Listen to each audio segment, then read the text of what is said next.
Appreciate our opportunities to connect. I think very highly of you and really enjoyed our time working together. Glad we've stayed in touch. And today, we were talking a little bit about just high performers. High performance really is, more or less a process. How can you make it repeatable? And I think you've got some philosophies around that, so I'd love to talk about that today. What are your thoughts around how you can make high performance a repeatable thing? Yeah, that's I think that's the $1 billion question, Carson. So I tell you from my standpoint, one thing that really resonated and was drilled into my mind from an early stage mentor was amazing people don't do different things. They do things differently. And that to me really resonated. And I just started observing and looking at the people that I admired. And that included like when I saw you prospecting, when I saw you generating net new revenue, net new pipeline, net new deals, net new connections. I'm always studying what amazing, excellent people are doing. And I sort of distilled it into what I call the V.I.P framework. And so the V for value, the I for impact, and P for positivity. And so I'll talk a little bit about those, but ultimately, they sort of became my core philosophy. And then from a leadership standpoint, it became my core expectation for anybody that's in my team. And so when I think about value, I think of value in terms of every interaction. If you think of the best people, the exceptional people, every time you have an interaction, they're prepared. They're bringing value to the table. In sales, that could be thought leadership. That could be investments. That could be discounting programs. It could be a number of things, but you're bringing a point of view and you're valuable from the get-go. So for me, it all starts with being valuable. I always talk about this stat.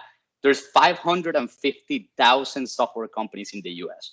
So a CIO, CTO in a Fortune 500 company is probably getting prospected by 25 to 5,000 different software companies. That, if you think of that stat, it's just unbelievable. So how are you valuable enough to warrant that CIOs, CTOs, or whatever your business decision maker is mindset? So it starts with value. But then if you're adding value and you're not generating results, you're not impacting the business, that's sort of useless, right? So for me, the second thing is impact. You're able to align your superpower, what you do really well, what is your unique value that you're bringing to the table, the things that you do better than anybody else in the world, and you align that with business impact, and that creates results. That may be quota attainment, that would be transformational business outcomes for your customers, but it's driving real impact to the business.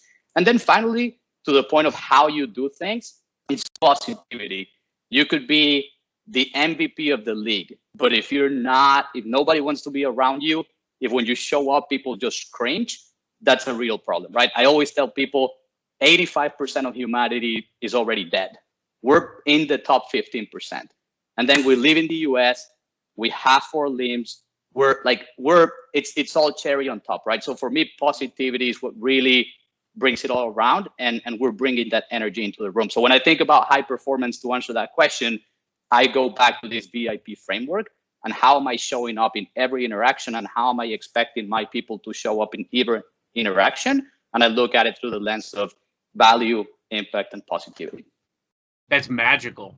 I mean, that it truly is. And I would even say too, like, my mind while you were talking was thinking about some other opportunities around like, what else could I and P even stand for? Like influence, personality, but value doesn't go anywhere because value is at the heart of everything. We've got to have, with every relationship we have, I've got a couple of philosophies around sales food chains. So, people that we touch both internally, colleagues, team members, partners, but also outside. When we're working directly with some of our clients, we've got to make sure we're adding value into all those relationships and proactively adding value, because you're not going to get anything unless you're giving, and you're not guaranteed to receive. You've got to give in good faith and really invest in these relationships. And I believe that if you selflessly invest and add value in all the relationships that you touch, you're going to yield plenty.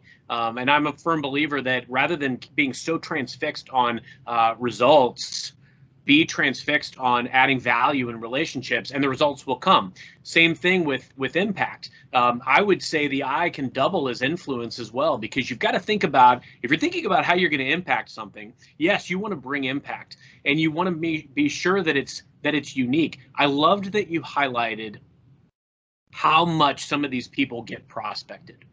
And I think where we fail as sellers sometimes is not recognizing that 100 other people may have reached out to the exact same person. And if we do the same thing that those other folks are doing, we're going to be treated the same way.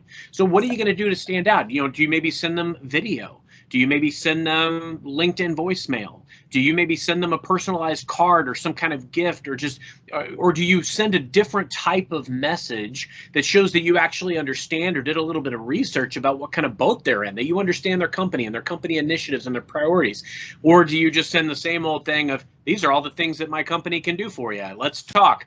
And you know, I think that's where that's very much at the heart of what you just said. We've got to be adding impact, but we've got to think about influence. And you're not going to influence change unless you really understand where the other person is coming from. Now, granted, as you start to have conversations, that is a key element of getting to know them better. But you've got to come from a better footing of, you know, I've done a little bit of research. I know kind of what you're grappling with, and I know some of the challenges in your industry. How are you tackling this? And I'd love to really talk more about how you're broaching this, because this is what I do. I reach out to and I talk to many different people in your shoes, and I understand where you're coming from because of X, Y, Z. And then lastly, P, you highlighted positivity, and you're so right. You've got to have positive energy.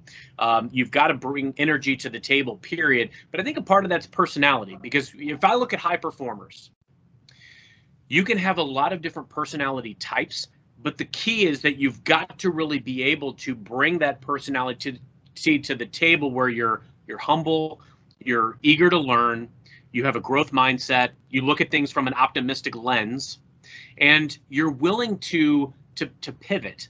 And so positivity in the light of all of that is so critical. But at the same time, you've got to have the right personality to be able to navigate through those waters. You've got to have a unique approach, and to make it repeatable, because that's what, you know, that's what we're really trying to have at the heart of.